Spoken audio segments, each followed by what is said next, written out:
আমাদের চেষ্টা অব্যাহত থাকবে। আমি আশা করব আপনারা নিজের থেকে, পরিবারবর্গ থেকে সবাই আমার আব্বার জন্য দোয়া করবেন, কারণ আমরা এখনো আশাবাদী আমার আব্বার ফিরে আসা নিয়ে। সুতরাং আপনাদের দোয়া এবং আল্লাহর ইচ্ছায় আমার আব্বা যদি ফিরে আসেন, আমি সকলের কাছে কৃতজ্ঞ থাকবো। দোয়া করবেন আমাদের অবশ্যই চেষ্টা করা হয়েছে পরিবার পক্ষ থেকে।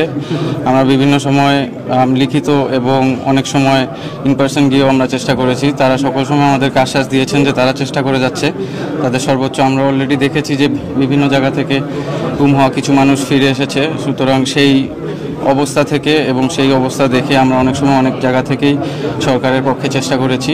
সরকার আমাদেরকে আশ্বাস দিয়েছেন যে তারা তাদের পক্ষ থেকে সর্বোচ্চ চেষ্টা করছেন। এখন বাকিটা আপনাদের দোয়া এবং আল্লাহর ইচ্ছা, যদি আমাদের কাছে ফিরে আসেন আমাদের বাবা, আমরা সকলের প্রতি কৃতজ্ঞ থাকবো। এবং ইলিয়াস আলী, চৌধুরী আলম বা অগণিত যে নেতাকর্মীকে পাওয়া যাবে, যেভাবে আমাদের সালাউদ্দিন ভাইকে আমরা পেয়েছি। এমপি নেতা ইলিয়াস আলীর গুম চাঞ্চল্যকর তথ্য দিয়ে প্রতিবেদন প্রকাশ করছে। ক্ষমতাচ্যুত প্রধানমন্ত্রী শেখ হাসিনা সরকারের আমলে রাজনৈতিক ভিন্নমত প্রদর্শন ছিল অপরাধ, মিলত গুমের মতো জঘন্য শাস্তি, ঠাঁই হতো আয়নাঘর খ্যাত গোপন বন্দিশালায়। আজ 24শে এপ্রিল আনুমানিক দুপুর 2টায় আমাদের চকপাড়া সীমান্তের দর্শক, অবশেষে ফিরে এলেন সেই আলোচিত বিএনপি নেতা ইলিয়াস। কোথায় ছিলেন, কিভাবে ছিলেন, বিস্তারিত নিজের মুখেই আলোচনা করছেন। শুনবো তার মুখ থেকে এবং তার সন্তান কি বলছেন, সেই দৃশ্যটি কিভাবে তাকে ফিরে পাওয়া গেল। সন্তানের মুখের সেই ভাষাগুলো যেন এক একটি কবিতার লাইন কিংবা ছন্দের মতো ভেসে আসছে। দর্শক কি বলছেন, কোথায় ছিলেন, কিভাবে ছিলেন, কেমন ছিলেন, সে ভিডিওটি এবং ইলিয়াস আলীকে পাওয়ার জন্য তারা কতটা আগ্রহ এবং অনুভূতি ছিল তাদের অন্তরে, সেটিও শুনবো। সাথে সাথে আমরা দেখব ইলিয়াস আলীকে নিয়ে বর্তমানে যেই ট্রেন্ড টপিক, সেই ভিডিওটি অব্যাহত থাকবে। আমি আশা করব আপনারা নিজের থেকে, পরিবারবর্গ থেকে সবাই আমার আব্বার জন্য দোয়া করবেন, কারণ আমরা এখনো আশাবাদী আমার আব্বার ফিরে আসা নিয়ে। সুতরাং আপনাদের দোয়া এবং আল্লাহর ইচ্ছায় আমার আব্বা যদি ফিরে আসেন, আমি সকলের কাছে কৃতজ্ঞ থাকবো। দোয়া করবেন আমাদের সকলের জন্য। আমরা দেখছিলাম যে আপনার ফ্যামিলির সবাই বিগত সরকারের কাছে আপনারা গেছিলাম, বাট এখন অন্তর্বর্তীকালীন সরকার গঠন হওয়ার পর আপনার ফ্যামিলির পক্ষ থেকে আপনার আব্বার বিষয়ে জানার জন্য ইউনি সরকারের সাথে কি আপনারা দেখা করছিলেন বা কোনো সাক্ষাৎ হয়েছে এই বিষয় নিয়ে? আমাদের অবশ্যই চেষ্টা করা হয়েছে পরিবার পক্ষ থেকে। আমরা বিভিন্ন সময় লিখিত এবং অনেক সময় ইন পার্সন গিয়েও আমরা চেষ্টা করেছি। তারা সকল সময় আমাদেরকে আশ্বাস দিয়েছেন যে তারা চেষ্টা করে যাচ্ছে তাদের সর্বোচ্চ। আমরা অলরেডি দেখেছি যে বিভিন্ন জায়গা থেকে গুম হওয়া কিছু মানুষ ফিরে এসেছে। সুতরাং সেই অবস্থা থেকে এবং সেই অবস্থা দেখে আমরা অনেক সময় অনেক জায়গা থেকেই সরকারের পক্ষে চেষ্টা করেছি। সরকার আমাদেরকে আশ্বাস দিয়েছেন যে তারা তাদের পক্ষ থেকে সর্বোচ্চ চেষ্টা করছেন। এখন বাকিটা আপনাদের দোয়া এবং আল্লাহর ইচ্ছা, যদি আমাদের কাছে ফিরে আসেন আমাদের বাবা, আমরা সকলের প্রতি কৃতজ্ঞ থাকবো। এবং আল্লাহর কাছেও আমরা দোয়া করি যাতে আমার বাবা আমাদের কাছে সুস্থ অবস্থায়, তার গাড়ি চালক আনসার আলী সহ আমাদের কাছে ফিরে আসে। বিচার আসলে পরে, আগে আমরা আমাদের আব্বাকে ফিরে পাওয়ার জন্যই চেষ্টা করে যাচ্ছি এবং ওই দিকেই আমাদের চিন্তাভাবনা এবং চেষ্টা।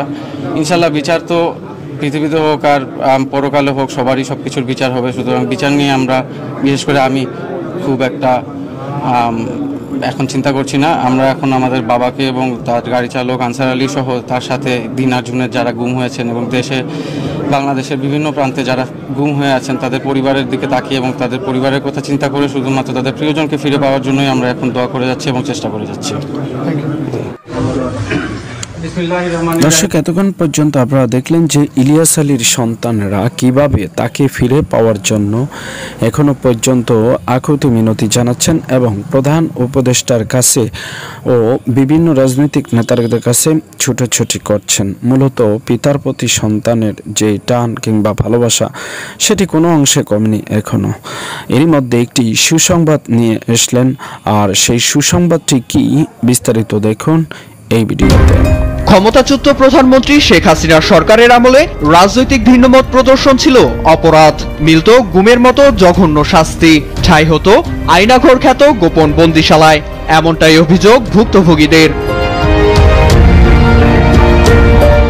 মঙ্গলবার ব্রিটিশ সংবাদ মাধ্যম বিবিসির অনুসন্ধানী দলের অভিযানে রাজধানী ঢাকার শাহজালাল আন্তর্জাতিক বিমানবন্দর থেকে কিছু দূরের সন্ধান মেলে নতুন এই আয়নাঘরের। এ নিয়ে বিশেষ প্রতিবেদন সামনে এনেছে ব্রিটিশ সংবাদ মাধ্যমটি। ভুক্তভোগী ব্যারিস্টার মীর আহমেদ বিন কাশেমের দেয়া তথ্য অনুযায়ী অনুসন্ধানে নামে সংবাদ মাধ্যমটির বিশেষ দল বের করে আনে নতুন এই আয়নাঘর। বিবিসিকে দেয়া সাক্ষাৎকারে 8 বছর কিভাবে নির্যাতনের শিকার হয়েছেন তা তুলে ধরেন বিন কাশেম। কারাগারে বেশিরভাগ সময় চোখ বাঁধা থাকতো, তবে বিমানের ওঠানামার শব্দ শুনতে পেতাম। নিঃশ্বাস নিতেও কষ্ট হতো। হুট করে হাত পা বেঁধে এলোপাতাড়ি আঘাত করা হতো। প্রতিবেদনে বলা হয়, প্রধান ভবনের পেছনে ছোট সুরক্ষিত জ্বালানাবিহীন ইট ও কংক্রিটের অবকাঠামো ছিল বন্দীদের আটকে রাখার উপযোগী, যার নিয়ন্ত্রণের দায়িত্ব ছিল সন্ত্রাস বিরোধী বিশেষ ইউনিট র্যাপিড অ্যাকশন ব্যাটালিয়ন র্যাবের। প্রতিবেদনে ইকবাল চৌধুরী সহ মাইকেল চাকমা ও মাসরুর আনোয়ার নামে আরো 2 ভুক্তভোগীর সাক্ষাৎকার তুলে ধরেছে বিবিসি। একটি বাংলাদেশি অলাভজনক সংস্থার বরাতে বিবিসি আরো জানায়, 2009 সাল পর্যন্ত গুমের শিকার হয়েছেন অন্তত 709 জন, যাদের মধ্যে এখনো নিখোঁজ 155 জন।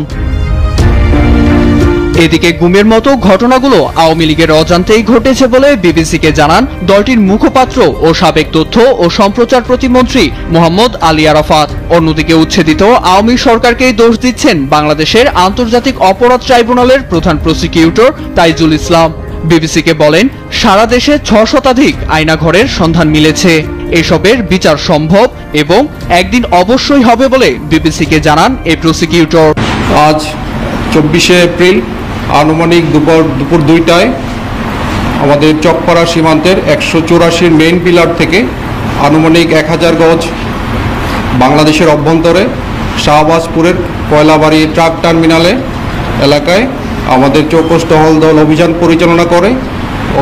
পরিচালনাকালে দেখতে পায় 2 জন বেসামরিক ব্যক্তি 2টি প্লাস্টিকের ক্যারেট নিয়ে দাঁড়িয়েছিল। তো আমাদের চৌকস টহল দল দেখে তারা ক্যারেট 2টি ফেলে পালিয়ে যায় এবং তৎক্ষণাৎ আমাদের বিজিবির চৌকস টহল দল সেখানে উপস্থিত হয়ে তল্লাশি কার্যক্রম পরিচালনা করে। তল্লাশি করে দেখতে পায়